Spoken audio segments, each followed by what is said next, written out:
Hello friends, welcome back to our channel ClassFriend. ClassFriend is your best friend. আর যেহেতু ClassFriend তোমাদের best friend, তাই unit 2 আগে তোমাদের জন্য জীবন বিজ্ঞানের একটা সহজ সুন্দর সাজেশন নিয়ে চলে এলাম। সাজেশন বলাও যাবে না, বলবো যে ইম্পর্টেন্ট প্রশ্ন, একটা বাঞ্চ, যে প্রশ্নগুলো তোমরা যদি ভালোভাবে দেখে যাও ইউনিট 2তে জীবন বিজ্ঞানের উপর যে সমস্ত প্রশ্ন আসবে তার সমস্ত প্রশ্নগুলো তোমরা ভালোভাবে টাচ করতে পারবে।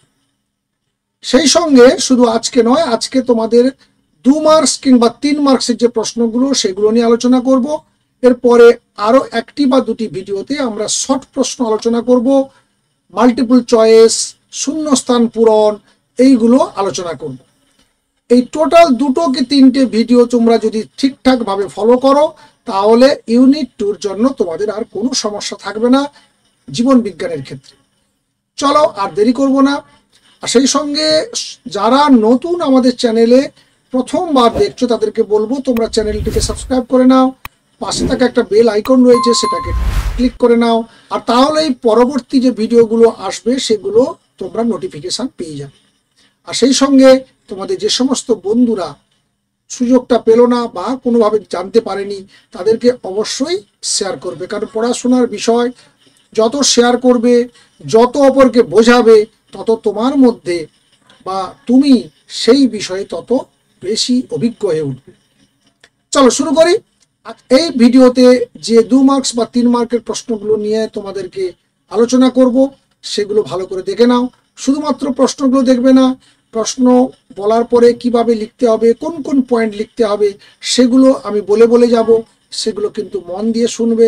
না হলে শুধু প্রশ্নটাকে স্ক্রিনশট নিয়ে নিলে তারপরে পড়তে বসলে সবসময় সমস্ত প্রশ্নের উত্তর আবার ঠিকঠাক নাও হতে পারে।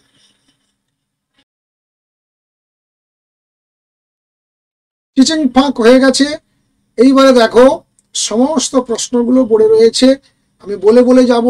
আর সেই সঙ্গে অবশ্যই বলে দেব যে কোন কোন পয়েন্ট বা কটা করে পয়েন্ট মিনিমাম তোমাদের লেখার দরকার।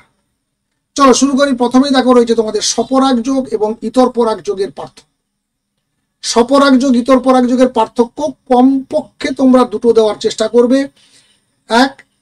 দুটো পদ্ধতি কাকে বলে 1 নম্বর পয়েন্টে দেবে, স্বপরাগ যোগ কাকে বলে, ইতর পরাগ যোগ কাকে বলে। আর 2 নম্বর পয়েন্টে নিয়ে আসবে বাহক, অর্থাৎ স্বপরাগ যোগ ইতর পরাগ যোগের কোনটাতে বাহকের প্রয়োজন, কোনটাতে বাহকের প্রয়োজন নয়, আর উদাহরণ একটা করে দিয়ে দিবে। নাম্বার 2তে রয়েছে পরাগ যোগের দুটি সমস্যা উল্লেখ করা, অর্থাৎ পরাগ যোগ বা পরাগ সংযোগ বর্তমান দিনে হওয়ার ক্ষেত্রে কোন কোন সমস্যা দেখা দিচ্ছে বা কেন দিয়েছে, এইগুলো নিয়ে 2টো পয়েন্ট তোমাদের জানাতে বলেছে। 3 নম্বর প্রশ্ন রয়েছে ছোলা বীজের বীজপত্রের কাজ কি। এটা নিশ্চয়ই বুঝতে পেরেছ। জেকবসন অর্গান কি, এর কাজ কি নিশ্চয়ই বুঝে গেছো। এটা সাপের দেহে থাকে, কাজ কি, 2টো পার্ট রয়েছে, 2টো পার্টে লিখবে। 2টো পার্ট যখন প্রশ্ন থাকবে প্যারাগ্রাফ করে লিখবে, তবে গিয়ে ফুল মার্কস পাবে। তারপরে দেখো রয়েছে 5-এর দাগ রয়েছে ব্যাপন এবং অভিশ্রবণের পার্থক্য। ব্যাপন অভিশ্রবণ ভীষণ গুরুত্বপূর্ণ দুটি বিষয় তোমাদের এই সেকেন্ড ইউনিটে, এটা করে যাবে। ব্যাপন অভিশ্রবণের পার্থক্য, ব্যাপন অভিশ্রবণের গুরুত্ব, জীবদেহে ব্যাপন কি কাজে বা কোথায় কোথায় হেল্প করে, উদ্ভিদ দেহে ব্যাপন অভিশ্রবণ তার গুরুত্ব কি, এগুলো সবটা দেখে যাবে। গুচ্ছিত ফল কাকে বলে, উদাহরণ দাও। যৌগিক ফল, গুচ্ছিত ফল, সরল ফল তোমরা পড়েছো, কাকে বলে উদাহরণ দাও। বীজের অঙ্কুরোদ্গমের শর্তগুলি কি কি।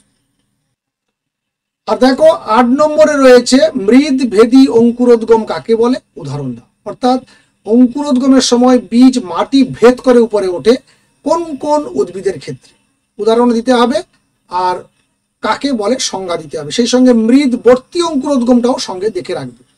যৌগিক পত্র কাকে বলে, উদাহরণ দাও। সরল পত্র, যৌগিক পত্র, 2টো তোমরা পড়েছো। যৌগিক পত্র কাকে বলে আর যৌগিক পত্রের উদাহরণ দিতে হবে একটা। আর দেখো 10 নম্বর রয়েছে, দেখো টেস্টা এবং টেগমেন কি। তোমরা বাংলাটা হয়তো জানো, ইংলিশটা আমি দিয়েছি তোমাদের যাতে একটু বিভ্রান্ত করা যায়। কারণ তোমাদের আমি বলেছিলাম যে জীবন বিজ্ঞানে ইংলিশ টার্মটা ভীষণ ভাইটাল। সেই সঙ্গে দেখো পরের যে প্রশ্ন রয়েছে, দেখো স্পুটেলাম কাকে বলে, একইভাবে কোলিওপ্টাইল, কোলিওরাইজা কি, এগুলো সুন্দরভাবে করে ফেলবে, শুধু সংজ্ঞা।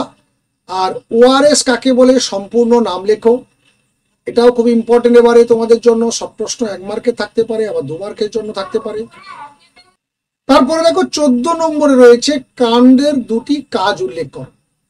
এটা অবশ্যই যখনই তুমি লিখতে যাবে তখন কিন্তু চিত্র সহ লিখবে, অর্থাৎ পাশে ছবিটা সুন্দর করে এঁকে দিতে হবে।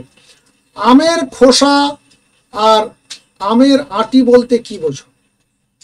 16 নম্বর রয়েছে পাতার প্রধান কাজ কি কি, এক্ষেত্রেও তোমাদেরকে চিত্র আঁকতে হবে। পাতা মূল কাণ্ড বংশ বিস্তারে সাহায্য করে, অর্থাৎ জননে সাহায্য করে কোথায়, কোন কোন উদ্ভিদের ক্ষেত্রে, 17 নম্বর প্রশ্ন। আর 18 নম্বর হচ্ছে প্রধান মূলের বিভিন্ন অংশগুলি উল্লেখ করো। অবশ্যই এক্ষেত্রে আবার চিত্রটি অঙ্কন করতে হবে, অর্থাৎ সেখানে মূলত্র, বর্ধনশীল অঞ্চল, মূল্যম অঞ্চল, স্থায়ী অঞ্চল, এগুলো প্রত্যেকে যখন তুমি চিহ্নিত করতে যাবে বা বলতে যাবে তখন তোমাকে চিহ্নিতটাও করতে হবে, পাশে ছবিটা এঁকে দেবে, দিয়ে পাশে ছবি এঁকে এগুলোকে উল্লেখ করে করে বলতে হবে। 19 নম্বরে বলছে সামুদ্রিক মাছকে পুকুরে রাখলে কি ঘটবে। এটা একটা তোমাদের বুদ্ধি পরীক্ষা করার জন্য রাখা হয়েছে। একটু প্রশ্নটা সরাসরি প্রশ্ন করা হয়নি, কিন্তু আমরা ব্যাপন অভিশ্রবণ পড়েছো, সেইখান থেকে তোমাদেরকে এই প্রশ্নের উত্তরটা করতে হবে। তারপরে দেখো 20 নম্বর রয়েছে পাকা ফল কাটলে স্ত্রী এনোফিলিস মশা উড়ে না এসে ড্রসোফিলা মাছি উড়ে আসে কেন? এটা একটা দারুণ প্রশ্ন, যে পাকা ফল কাটলে মশা আসছে না কিন্তু মাছি আসছে কেন, এইটা তোমাদেরকে এখানে লিখতে হবে। আশা করি সমস্ত প্রশ্নগুলো খুব ভালোভাবে পারবে। আর যদি কোনো প্রশ্নের কোনো সমস্যা থাকে কমেন্ট বক্সে লিখে জানাবে, আমি সঙ্গে সঙ্গে উত্তর দিয়ে দেব।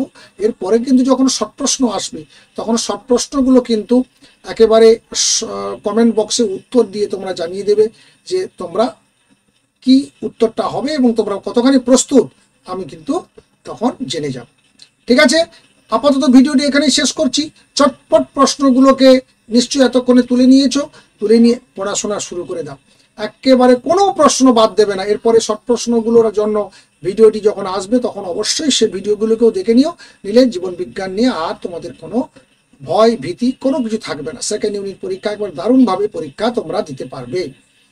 ভালো থাকবে, সুস্থ থাকবে, দেখা হচ্ছে নেক্সট ভিডিওতে। সেই সঙ্গে আরেকবার জানিয়ে রাখি, যারা এখনও চ্যানেলটা সাবস্ক্রাইব করনি তারা দ্রুত চ্যানেলটা সাবস্ক্রাইব করে ফেলো, কারণ তোমাদের এরপরে থার্ড ইউনিটের জন্য কিন্তু প্রিপারেশান এই আগস্ট থেকেই শুরু হয়ে যাবে। তাই তোমরা অবশ্যই চ্যানেলটিকে সাবস্ক্রাইব করে রাখো। Thank you.